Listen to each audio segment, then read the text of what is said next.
of America and to the republic for which it stands, one nation, under God, indivisible, with liberty and justice for all.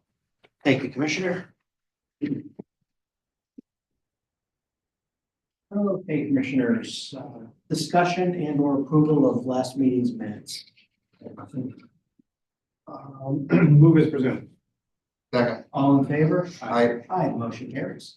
On to our calendars. Any discussion, any questions? Have a nice. Nor do I. We'll move on to previously signed documents. Discussion and or motion to approve. Have nothing, I'll make motion to approve. Second. All in favor? Aye. Aye, the motion carries. Next up, we have department update for facilities. Mr. John Box is here. John, nice to see you again after seeing you Saturday. Hey, John. Good report you gave us Saturday. Thank you. Good evening. Good evening, sir. Well, things are going very well. Mhm. I'm busy as usual. Currently, the county maintenance budget is 73% spent with a projected surplus of around $2,700. Over the course of this year, deferring certain projects and closely monitoring spending has definitely helped offset all those additional unanticipated costs that we've had. The courthouse basement project is about 99% complete. All of the work has been finished, and all we have left is some punchless items remaining. Restorative justice has been fully moved and relocated over there and settling in very well, as well as the some staff from the county attorney's office has also moved downstairs. And the feedback I've gotten from everybody has been very positive. They like the space. It came out very, very, very nice, especially from what it was to what it is now. This drastic transformation. The new holding cells are expected to be operational hopefully this week. Waiting for Total Security to finish putting the cameras in, and Total Security actually is working for the state of New Hampshire, the Bureau of Port Facilities, because the state owns the camera system over there, so Total Security is their vendor. So I tried my best to pressure them, but they're not working for the county. But they have been there last Thursday, last Friday, not here today. And so hopefully they'll be tying that up this week. The two rooftop units for the courthouse that you previously approved at a prior meeting, experiencing some delays to the manufacturer actually spec'd two wrong units for up there. I just received today, this afternoon, updated submittals for the correct units. And I actually have a meeting on site Thursday morning at 8:30 at the courthouse with the contractor and some of their subs to make sure that the units that they're going to make for us are the ones that we need to put up there.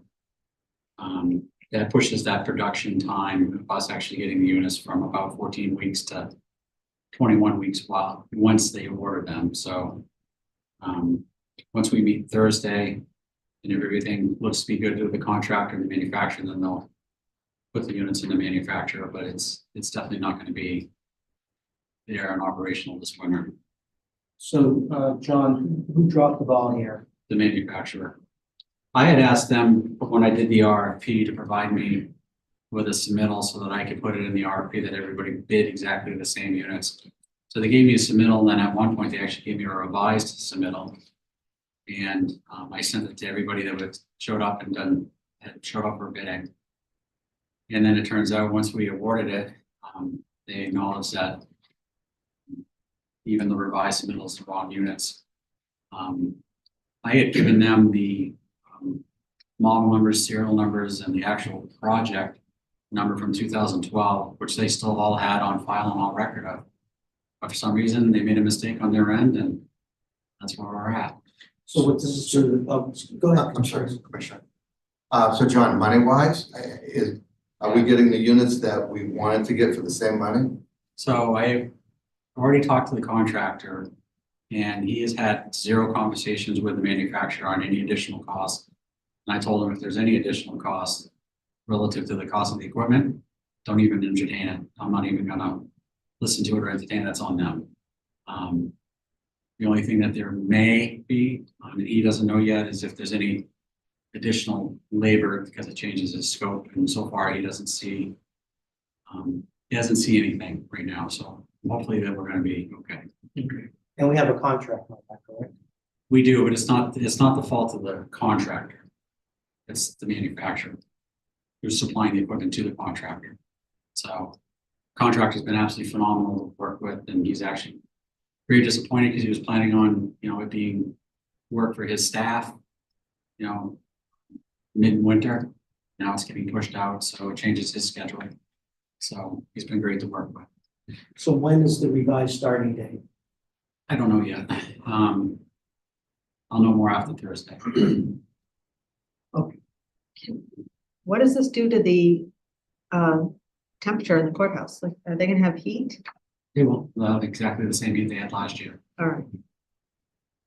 Minus the space heaters, I hope. minus the space heaters. Okay. And we're thinking things may be actually a little bit better as things radiate up from the basement of the courthouse too.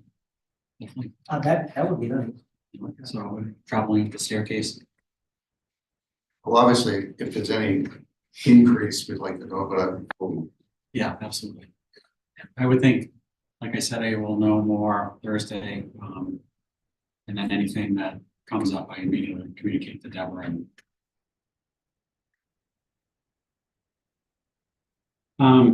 one of my staff, Clayton Locke, has submitted his written notice of retirement, effective in January. I don't know the exact date yet. So hopefully we'll be posting his position in early November to fill the anticipated vacancy. So we want to put it out and see what we get for applications. And my goal is to get somebody hired and start early January, and have about a 2-week overlap. Clayton just learn some of the systems in the jail. So hopefully that'll all go well. The RFPs have been issued and advertised for the jail boilers and the domestic hot water system. And those bids open up on November 13th, and be bringing those to you on November 18th meeting. Additionally, we have the jail needs assessment RFP also out, and that also opens up on November 13th. So these projects will hopefully provide some clarity on where the remaining ARPA funds, what they'll be coming in. yeah, we're not gonna be meeting on the. Yes. November 18th is your next meeting, yes. The lease for the courthouse, Administrative Office of the Courts, is set to expire this December 31st. The state has proposed a 1-year holdover with a 2% rent increase. Currently, they are paying $15.68 per square foot, which would increase their rent to $15.99 per square foot under the new agreement. The state has noted that their budget has been reduced by 4%, limiting their ability to handle any substantial rent increases. However, they are still paying well below market value. Looking at what other court or where they're paying in other counties, it's anywhere from $8.44 a square foot and a high of $22.78 per square foot. So the floor is $8.44 and the ceiling that they're paying is the $22.78. No, at other courts, Other courts. like other counties. Okay. Yeah, so like, I want to say what they're paying in Coas County is the 844 and higher in other areas. And, All, go ahead. I'm sorry. All of the counties are starting to talk about the state and their refusal to pay any significant increases because of their budget woes. So we all have our own budget woes. And so we're starting to talk about, can we work together and try to figure out how it is that they determine what they're going to pay for their space in each county? There seems to be no formula. It's just whatever the deal they can get, I guess. And I think we're getting irritated that we aren't allowed to cover our costs in any counties because the state needs to cut their budget. Well, the state's trying, they're saying they're down Right. 4%. And we'll pay you 2% more next year. So that's still a net loss for the state of New Hampshire, reportedly at 6%. So I don't know how we get around that in terms of negotiations. Well, Well, I think, Please. I think if we all get together as counties, we'd have some leverage. I don't like the idea that we're getting less than Rockingham or Hillsborough. We're giving them the same type of space, we're heating it, we're maintaining it. And I think we should all get the same amount. and it needs to be, I think, reasonable, when we are having to pay our staff 6 and 7% a year, and all of our bills are going up, to just say the state doesn't want to pay an increase is, nobody wants to pay an increase, but I told them our budget is just as important as yours. Have you spoken with Katie Morgan about this? Kate has been directed to put together a meeting for us with the commissioner, which is, I don't know the date of it, but yes, that is coming up. In the meantime, we did agree to, well, tentatively, we're asking you to agree to a 1-year extension. The lease we have right now expires December 31st. So they have proposed a 2-year extension at no increase. We've gone back and forth and agreed to a 1-year extension with a 2% increase, which they said they could agree to. How long was the current lease that's about to expire? How many years? 4 years, That was what? 4 years. What was the escalator on that? The first year was 2%, and each year after that was 1.5%. Can we put them on notice right now that a year from now, we're going to be looking for a 5% increase Yes, for the consecutive for 3 years and let them add that to their budget? So that we Yeah. don't get here a year from now and say, oh, well, we didn't put anything in our budget. Can we make that statement that this is what we're going to be looking for next year? yes, It is odd too, because, well, it's not odd, but because of how their fiscal year runs, or half their fiscal year is 6 months, and then the other half is the other 6 months. So I mean, I like Glenn's idea because if we don't do that, we're always gonna be bumping up against what we don't have money. Right. And this gives them a chance to plan for that. and I think we just have to be willing, it's a tenant relationship. And we like renting the space to them. We like having them in our courthouse and, but we need to make it worthwhile and collect enough money so that it's not a huge burden on our local taxpayers. And the probation and parole pays, it's in the same building. Probation and parole pays, I think, over $2 per square foot more than them. Same state, same. My initial was I was trying to get them to pay the same, Seems reasonable. right? So under Commissioner Waring's proposal, they'll have fair warning in Yes, advance. we, initially, I told them 7.4%. That was our, so. But there has to be some, how hard we're willing to play ball, I guess. Are we going to? I told them this space, I think the Belknap Mall, there's big vacant parcel of land all over. They can build a courthouse. They've done that in many other counties, build their own. But we don't want to make it so inconvenient also that our sheriff's department is having to transport inmates all over the place, so. And we have the infrastructure improved now with the new polling facility. Yes. So So, we've made a substantial investment in the courthouse as well. And then the updates include the basement. yes, New carpet last year. So we're doing our part, maintaining the facility and upgrading it. And I'm sure they're cognizant of that. And maybe they haven't shown their appreciation, and maybe they will. yes. So are you willing to, agree to a 1-year extension of this contract at a 2% increase? I am. Commissioner Hodges? Yes. Go ahead. Thank you. Before you leave, if I can get the chairman to sign, okay. And that's all I have. That's all she wrote for tonight. Commissioners, any additional questions? I don't know. Thank you, John. Commissioner Waring, I have a follow-up to your question that you asked me Saturday. Oh, okay. Did the math today.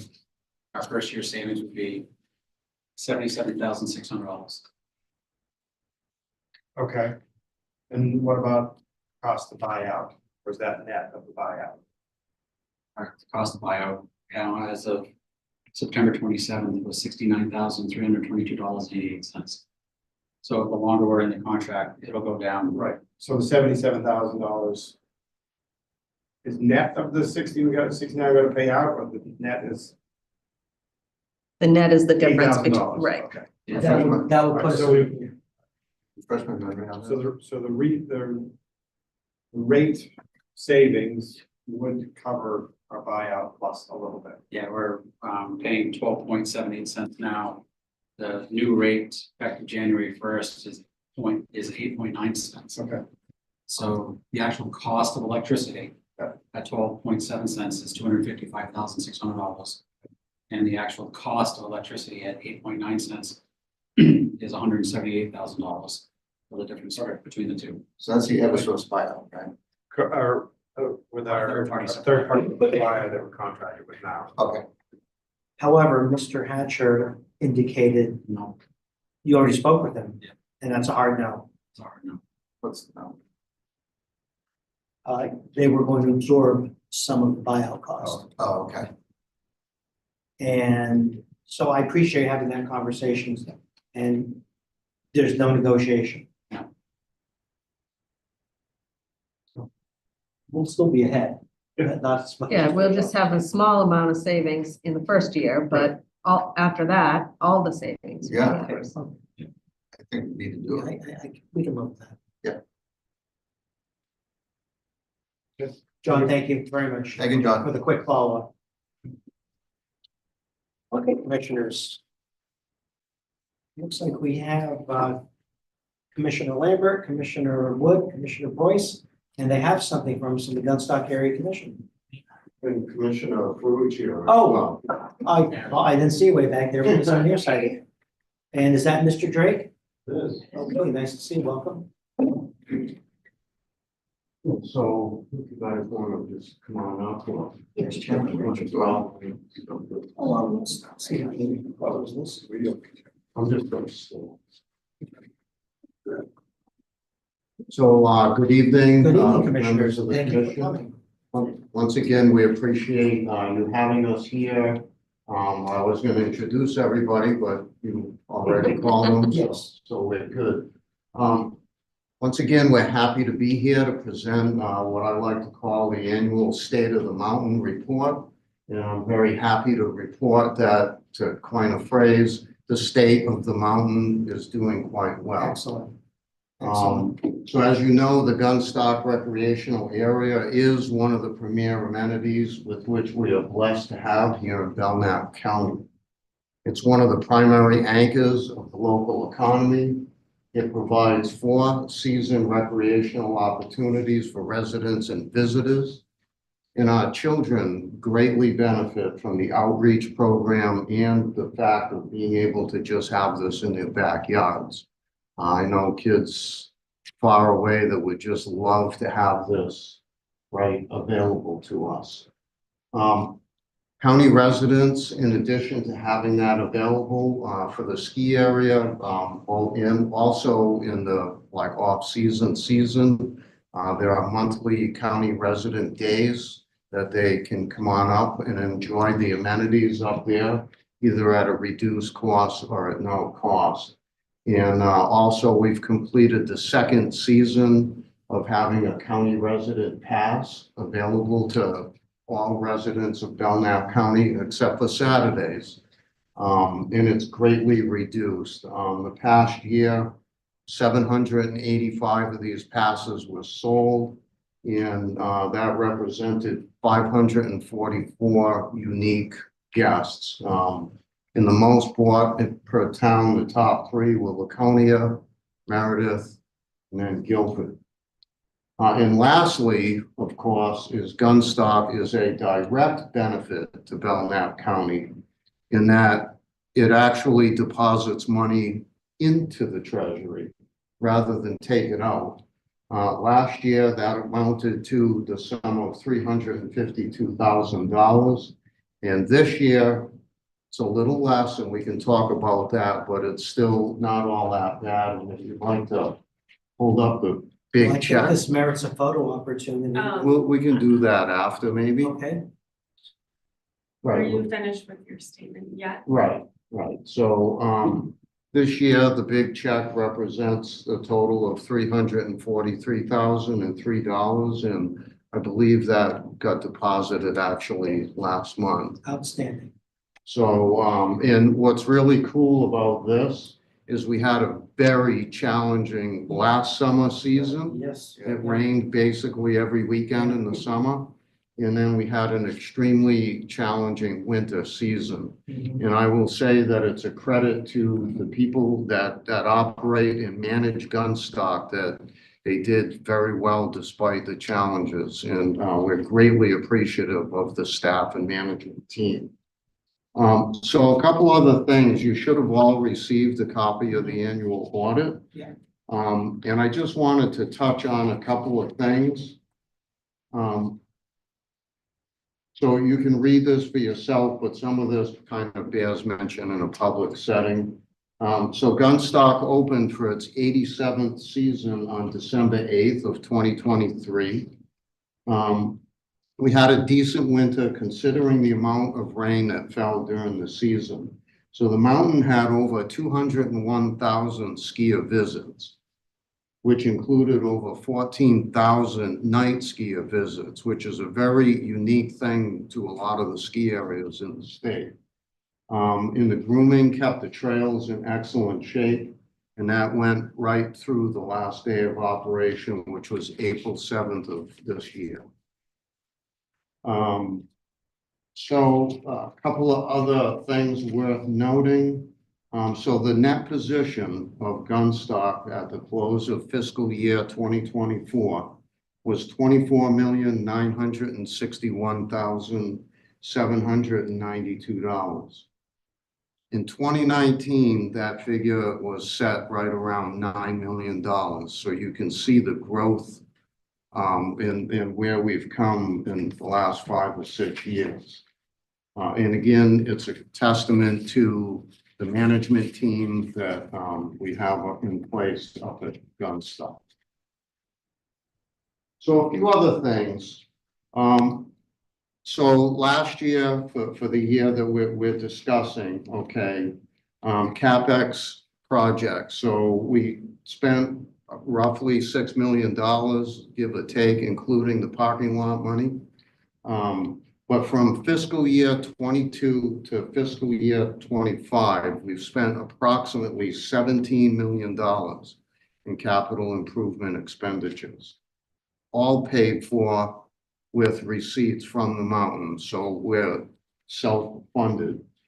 This past year brought the completion of several large and important projects, the Barrel Bar and Grill, the state-of-the-art support equipment maintenance facility, the completion of the septic system up at the summit, the expansion of the Panorama Pub, and then the new rental and ski snowboard equipment building, the completion of the main lodge window upgrades, which feeds into a lot. I'll touch on that.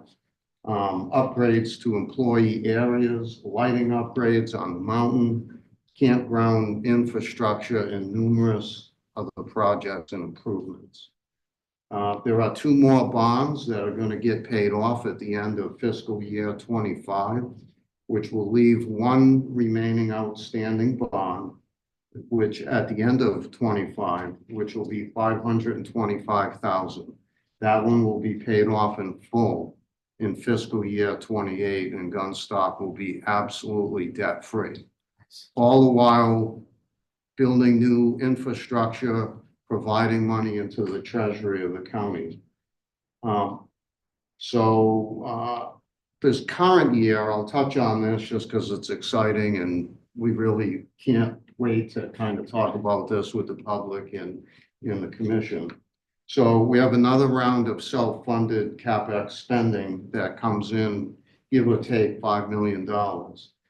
These projects are extremely exciting and offer some highly visible improvements.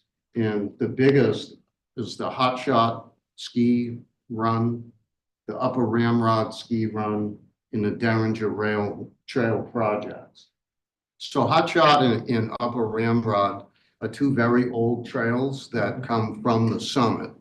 They've never had snowmaking, they've never been really groomed all that much, and they're completely reliant on natural snow, which in the past several years has pretty much left those unused and unopened. So we added snowmaking. We did a lot of extension to the Ramrod Trail. We did cutting, widening. And this will effectively create, for all intents and purposes, two brand new trails from the summit of Gunstock, which is huge. One of them is a black diamond run and one of them is an intermediate blue. You've probably heard people at some events here at some of the different, like the interviews for commissioners, talk about a need and a desire to add some more challenging runs to the mountain for the more advanced skiers. Well, this is it, and I'm sure that the people at skiing there are going to be very excited. So they're going to have full snowmaking. It's already completed, and they'll be fully groomed as part of the regular grooming cycle on the mountain. And then there's Derringer. And this one, while certainly not as flashy as the other two projects, it probably in the big scheme of things going to be more impactful to the mountain as a whole. It's a major cross route that feeds over on the Tiger side of the mountain. It's been problematic in that it's narrow and it gets a lot of traffic and it gets beat There's an up. intersection off of Derringer. Right, and it gets very manky very, very quickly. So that trail is 1.5 times its width. I was up there last weekend. It's amazing. Wow. That's a big So, change. and they've kind of redone some of the snowmaking up in that area, kind of adding a few guns here and there as well. The other thing that's happening up there, if you drive in down the main road, you'll see that there's a new building right over at the campground in Nordic Center. This is pretty exciting as well because it's going to greatly streamline the operation with retail and the service that we provide for our camping customers in the season, as well as the Nordic Center people in the winter. Also, there's quite a bit of parking upgrade. If you've ever pulled in there on a busy campground day, sometimes it can be challenging to get around with all the campers lined up, checking in or checking out. So it's going to greatly improve the flow of traffic and parking in that section. And there's also a little bit of upgrade and they added a little bit of Nordic Trail too. So it's kind of a little under the radar at Gunstock, although it's very popular in the area. And as you know, the Gunstock Nordic Association is very active. They run the home day running and all that. This is going to be a major upgrade. Last winter, Gunstock was one of the few places that people could go and cross-country ski because we actually make snow in that section. The last big project going on up there is we added basically a pavilion roof to connect the rental, the ski boot rental and the ski rental center up on this kind of the second floor area. It's really amazing up there. It's moving the whole center of gravity of that lodge section into that area. There's a beautiful stairway now and it happens to go right by the retail store. So that should help us with the retail. But more importantly, a lot of the rental people are kind of beginner skiers and you want them to have a great experience. A lot of the kids, same thing, they rent equipment. So this is going to greatly enhance the flow and the feel and the comfort of these people as they kind of wait to get their equipment. To be heaters in that pavilion, big TVs, and it's just going to be, it just gives it a whole new vibe at the mountain. So again, there are other smaller kind of things that are going on over there, but those are really the highlight. And again, all self-funded. There's one of the other things that the delegation has talked to us about, and of course we're concerned about, is non-ski season, non-ski related income streams to help maintain viability, profitability, and self-sufficiency. So the campground every year gets some love, gets some money, some expansion, and I don't know if you've ever been in that section. It's quite amazing in there. Gunstock Campground, I believe, sells out quite a bit during the camping summer months. And it's, once the infrastructure is there, it's kind of maintenance related. It's not as heavy maintenance and cost as a ski area. The weddings and corporate activities is really taken off with the addition of the air conditioning in the main lodge, the upgrade of the windows, the Barrel Pub and Grill with a nice deck and everything. I mean, they had a great year in that respect for weddings and corporate events, and they're really poised to just keep on going up and up with that. And again, that's much less weather related. Plus, you want to have a sunny day to have your wedding, but it's not so much driven by, you know, what a winter can do. So we're very excited about that. And then, of course, the team continues to look at other events that happen. We've got the hill climb. We did the food truck festival again this year. So I would stay tuned for more things like that to kind of come our way.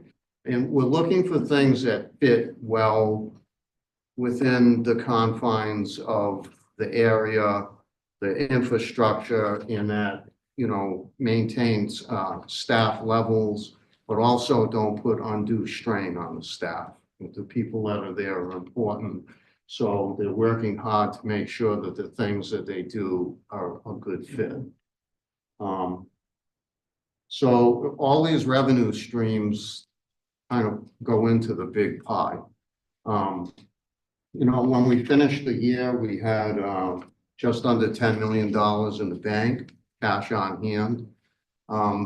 And some might say, well, that's a lot of money at the end of the season. But what's good about it is as we go through the summer, even though we have revenue, it's still, there's a big cost to doing the ongoing things to keep the ski mountain ready and to get it open the next year. So that gives us the cushion as we go through the rest of the year to kind of draw it down, plus we spend money on CapEx. And then we have money to open, and then we don't have to come to Belknap County to the delegation and get those revenue anticipation notes. We're very proud of the fact that we don't have to do that anymore. And the commission, the management team, everybody is of a mind that we're not going to be doing this anymore.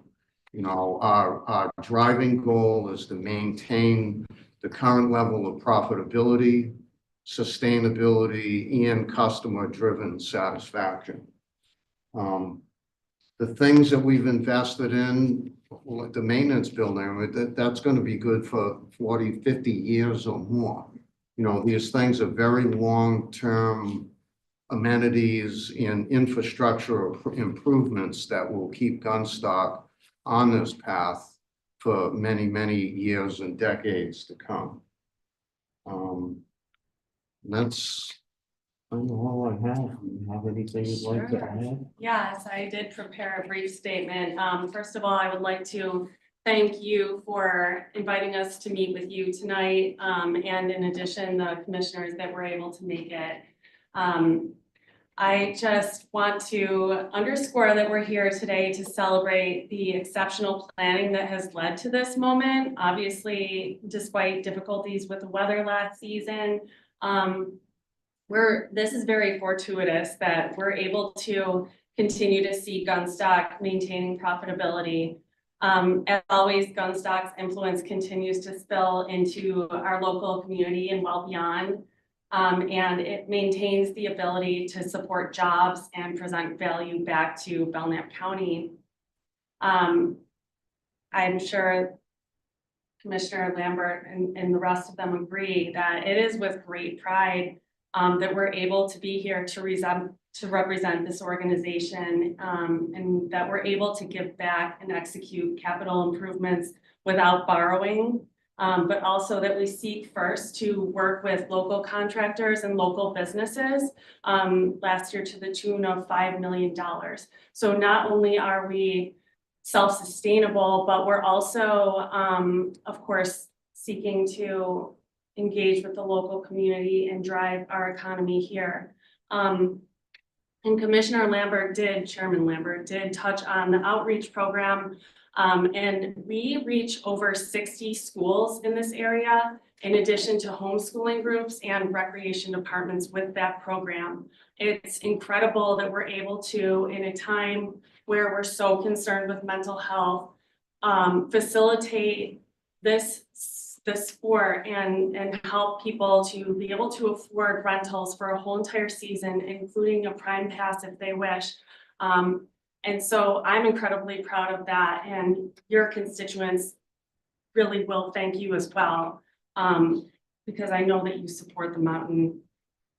So beyond that, the improvements that we made on the mountain this past year, they affect every single department, and they're nuanced in the pro shop, where now they're innovating to provide rentals for the race program and all the way through the weddings. And I'm sure that you're up at the mountain frequently, but I would love to see you up there so that we could walk you through some of the incredible enhancements. And so I'm proud to say that even though we'll never gain elevation at Gunstock, this management team, our pass holders, and our incredible employees are taking Gunstock to a new level every single year. And so I would genuinely like to thank you, commissioners, for your continued support of Gunstock as you have in the past. And I hope that I will be here next year alongside the commissioners to present an even larger check. Thank you for that, Jane. Thanks. And again, congratulations to the management team, Mr. Drake, and the commissioners, Gunstock area commissioners, for attaining excellence and maintaining that standard in the operation of the mountain. It is doing, now you've done yeoman work for the county and for the area. So thank you. Thank you. And I would be remiss that even though you've referenced him by name, we're very excited to be in the midst of what was a very big transition, very important for Gunstock, and we're very pleased to have been able to bring the general manager and president, Robert Drake, on board the team.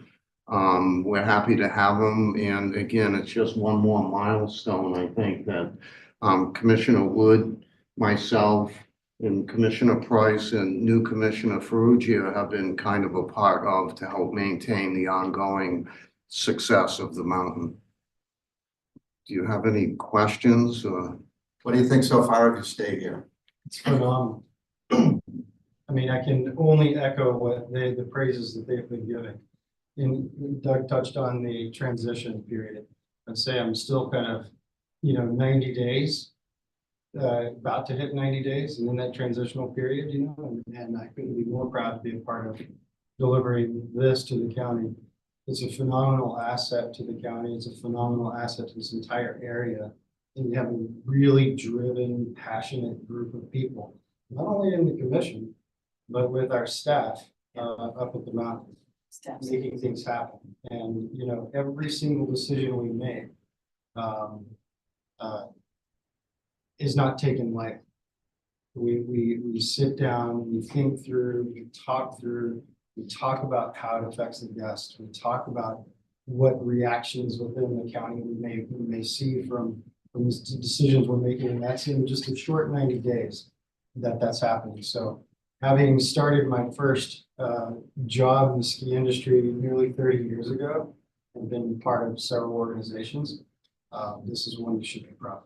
I am extremely proud to be leading this team and being a part of this. Thank you for that. Yeah.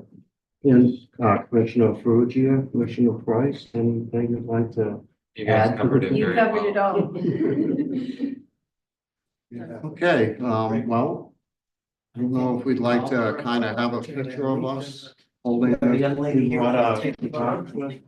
Commissioner Deborah? Want to go to the middle here? to see Take your some time. lights? in front? Nicer.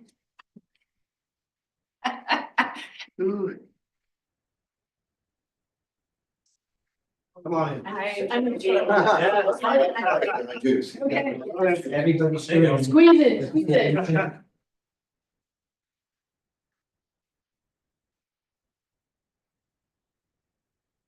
Fabulous. Great. And, Sydney. Yep. Cindy, Cindy. Like Australia. Cindy, right, Yes. so she's part of our marketing, team. You know, being raised in Guilford. Commissioner, thank you very much. Thank you. My dad was an instructor. Thanks for having me. Thank you very much. My dad was an instructor. Thank you. Thank you too. Yes. Commissioner, good to see you. Thank you. for Thank coming. you. The book. Glad I wore something nice. Incredible. Talk about pistol and ramrod, I mean, in the sixties, I mean, I remember skiing those in the sixties. Right, but you had to climb uphill. Absolutely. The ramrod, no more. Wait till you see it. It's So- incredible. My memory of the two double chairs, I was actually falling out of the seat. And my mom was trying to hold me as I'm falling out of the seat and I'm almost at the second tower. And they had a snowcat under me, like, these are the old orange ones with the 4 tracks. And my mom was able to pull me back on the seat, but they were ready with the snowcat to try to catch me when I was. Well, from there, you went to the Olympics, so it well worked out. It did. That was a good Remember thing. they'll I didn't try me, break Trill? anything. What's that? Remember they'll try me? Oh, yes. They had that, I Well- want to try me back. Yeah, I I came know. down to the toboggan with Oh, no. yeah, we used to drag our ski tips. When that started out, of course, you got yelled at by the ski patrol because one day those tips are gonna catch, well, mine caught one day, I came flying. Wow. We all have a story like that. Right. Yeah, we do. Me. Yeah, Ours over chairs. Right. yeah. Awesome. We didn't even have seatbelts. It was there, so. Yeah, right. And you came from the. See you, Commissioner. Thank you. Well, thanks, guys. Thanks, Great Bill. seeing you. Thank you. You're welcome. Yeah. It's always good to have a kind of. You'll see that my notes are marked up by Frank. They were in the cleaner that I was in today. Thank you again. Nice to finally see Yeah, you. nice to first. meet you. Yeah.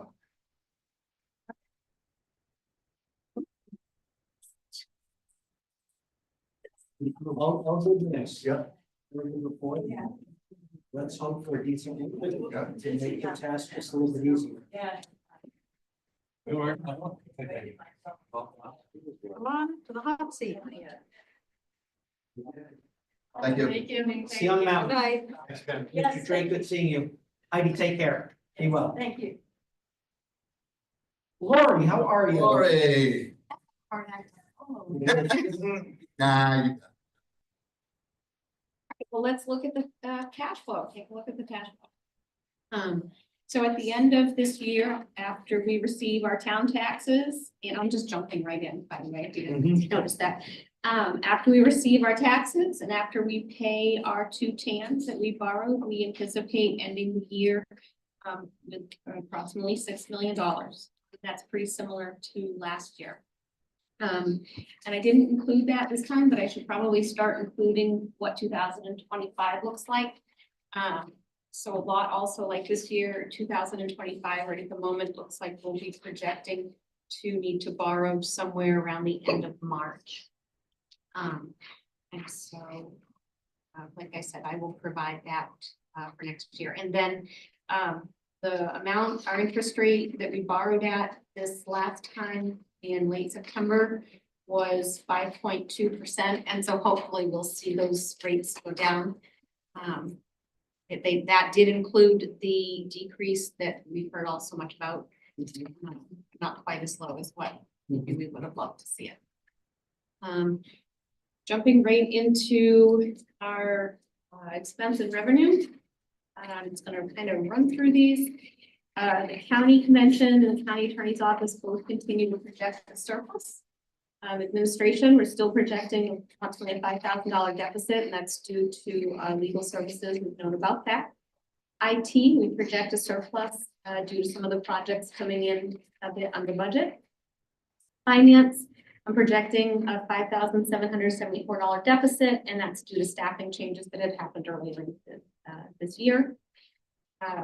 Deeds is projecting a small surplus of $712. The maintenance is projecting surplus. John mentioned that earlier. He did a pretty good job at his, speaking to his surplus in that budget. There, unanticipated is projecting a surplus of $177,530. We did put an amount in there of $22,470, and that represents the known amount that's in admin, finance, and I haven't quite gotten there yet, but also debt service that would be over budget by the end of this year. So we put that in there as a placeholder And where? in the unanticipated expense. Now, actually, if we want to just mention another thing, I know in the last meeting that was showing a $200,000, actually, Glenn, you had pointed that out, that it was showing a spend of $200,000, and that was not correct. So we did back that out. The formulas were all correct. We made sure of that, but we do not anticipate spending $200,000 in the unanticipated expense. So that No, we yes, just I got a backtrack. bit of, so we're still double counting it though. Because you're still showing the deficit in those other departments. If you carry all the way down the bottom, your debt is understated by this $22,400. We're showing that this money has been transferred in the unanticipated expense line. We're showing that we transferred $22,470 into the other But we're department. not showing the But the transfer other departments aren't showing that, so this still could be showing $200,000. because it's not showing in the But other we haven't done departments. anything. So we're gonna show the deficit in the other departments, then this still needs to be $200,000. Because we wouldn't be showing it as the transfer. Yeah. Nope. Struggling with that. All right. And I didn't bring any transfer requests tonight. I figured we were still Great. holding off on that. Fantastic. I knew you would love it. Everyone's happy. Yeah, Just no, right. don't need or want any. All right, we'll take that then off from there. I get you. Want that. Nothing. Well, I'm sort of thinking if you're deciding not to approve transfers, then we don't need to bother with this. We can just take that right out. I think we should, right? Until we get to when we're gonna decide if we're gonna transfer anything. Oh, that's so you might decide. It's Maybe, not that maybe you not. will. But Oh, okay. we still need to show it's $200,000 in that Yeah, line. There's no money been expended from that line We get to that point. until we ever do a transfer. Right. So we can show the projected transfer and then, Well, no, unless you're gonna show the Well, projected transfer of right. money in the other right, departments. right, one way or the other, they So- both need to either be showing a transfer or neither Right. So showing. we transfer. shouldn't be showing it anywhere. Okay.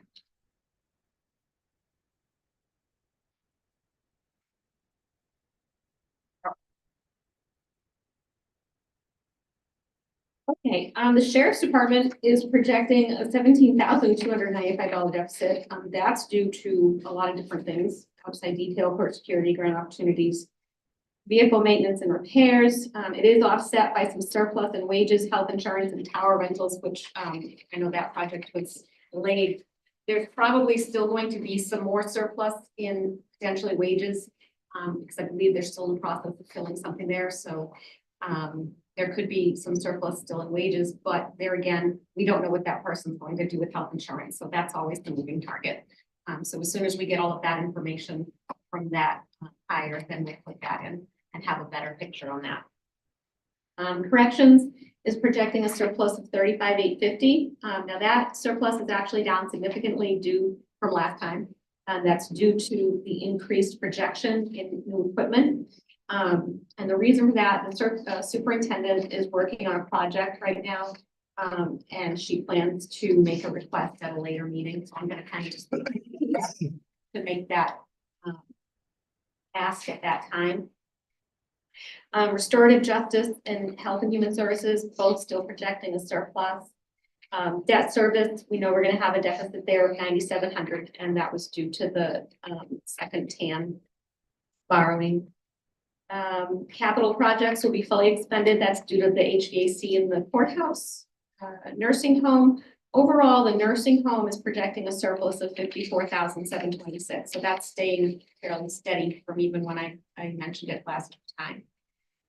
The general fund projects a surplus of $527,327.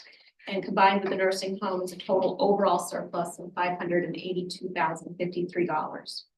And then revenues are actually on track and project a $624,000 surplus overall. So revenue and expense surplus combined would add $1,206,469 to the fund balance at the end of 2024. And that would provide for a total fund balance of $4,801,195. And that there is a schedule, you should have a schedule there that highlights that. Yes, I do not seem to have it in my notes. Oh, I do. Yes. And it also, you can see there's a placeholder in there that is based on the potential recommended fund balance for 2025.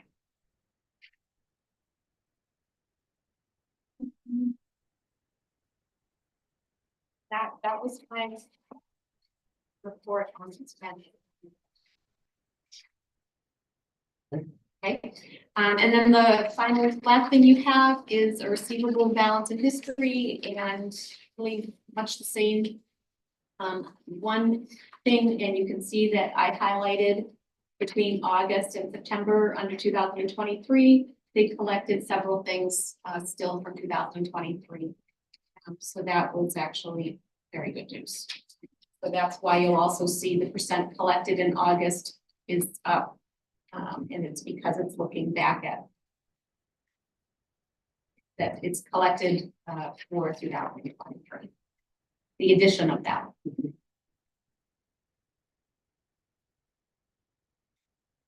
Questions? You said the nursing home had a surplus of 57,000? Surplus is right now has a surplus of 54,726. And do you expect that to stay constant till the end of the year? I'm hoping it's going to stay pretty constant. If anything changes, Shelley's been very good about letting us know, but I know she's pretty conservative as well and watching that. And on the sheriff's department's deficit, the offsets are savings in wages and benefits, Yes, and you're expecting that will exceed that deficit? I don't know that that will exceed the deficit.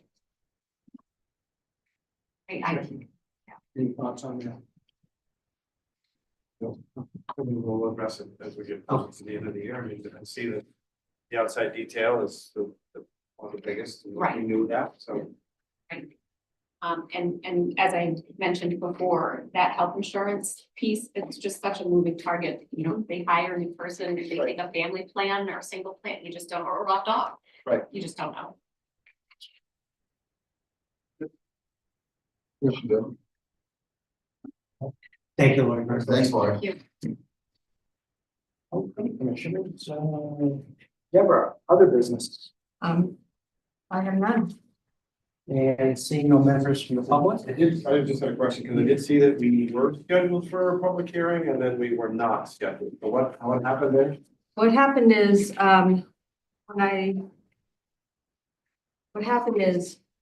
it was determined that it would be better to post both public hearings at the same time.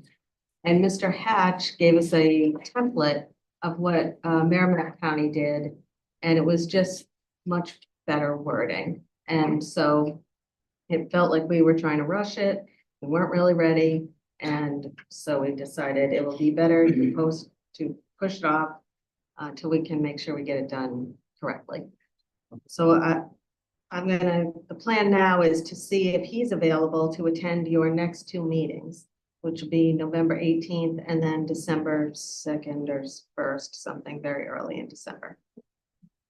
And so as long as he can attend both of those meetings, then those would be the two scheduled public hearings. Okay. If we want to realize the rate savings, we need to do those sooner rather than later. So Right. is there a necessity for him to be at our public hearing? And yes, I believe so. And he's really gonna, Make sure he's here then. yes. So if those dates don't work, we will punt and try to find a time when you Okay. hold a public hearing. So you'll reach out to him. Yes. and schedule this. All right, anything else? Nope. And I believe, commissioners, we are clear to adjourn. You say so. Okay.